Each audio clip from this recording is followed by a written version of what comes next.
Thank you. Superstitions are coming out to play today. It's Friday the 13th, the only one this year. Is this day unlucky? To answer that, we are bringing in a man who has extraordinary psychic abilities, academic credentials, and provides healing for mind, body, and spirit. He's psychic therapist and spiritual teacher, Vincent Jenna. Thank you so much for being here. Oh my gosh, thank you guys for having me. It's so special being here, especially on this day, a very special day. Ooh, honey, we needed you today. Yes. So are certain numbers, objects, and situations inherently unlucky?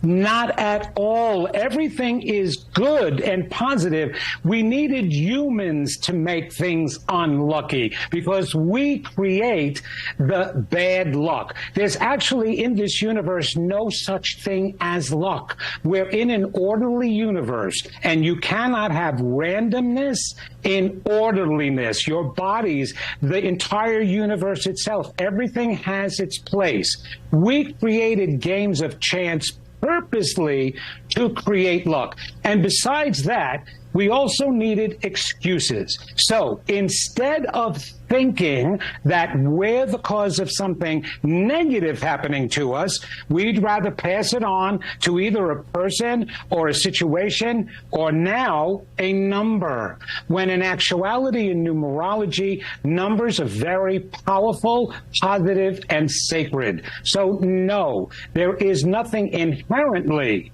unlucky about a number. As a matter of fact, if we use them the right way, they have more positive stuff. And 13 is one of the highest spiritual numbers. That's crazy. I guess because you hear people say it so often, you just kind of start to believe it. You follow it, but history, we have to know the history of it. And believe it or not, it's biblically related. Okay? Tell me about this. It has to do with the 13 members of the table at the Last Supper. And Thursday night, 13 ate dinner. So that was pretty positive. That was the Passover. But one of them was a betrayer, and he left the table, being the 13th one, and he was the one who betrayed Jesus. And on Friday, Jesus was captured and crucified. And so now everybody starts thinking, wait a minute, 13 and Friday is bad. And so then in history, they started looking at other Friday the 13th, your Knight Templars. They were the soldiers who guarded the Vatican City and the Pope.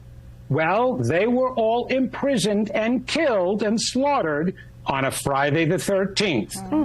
Now, we get so bad that we've gone back to the beginning of the Bible and stated after the Gregorian calendar was put into place, oh my goodness, Eve gave Adam the apple on a Friday the 13th.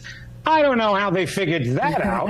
You didn't even have calendars back then. Right? Yeah. So all of that nonsense, and they even said that Cain killed Abel on a Friday the 13th. What? We are superstitious beings. And what I talk about, that we create our misfortune and the ridiculous superstitions we have. All right, so one day somebody's walking in New York and he walks under a ladder, and there's a painter on the top of the ladder who drops his can of paint, hits the guy in the head. Oh, now it's unlucky to walk under a ladder. No, it's not. It's stupid to walk under a ladder in the streets of Manhattan. Something has got to be above you and that can hit you. Or they're walking down and continuing on a street, and they're looking down at the beautiful black cat that's walking on a street. Bam! The guy hits into a tree, knocks himself out, says, oh my gosh, black cats crossing in front of you are unlucky. No, it's unlucky not to walk where you're walking. All right. Well, thank you so much. This has been a history lesson, really. Right? I am fascinated. Absolutely. We want to tell people about your book. It's The Secret That's Holding You Back, offers spiritual, metaphysical, and psychological insights. So be sure to check that out. All That's right, great. Vincent, Thank Jenna, you. thank you so much. And you know what? You enjoy your Friday the 13th. We will.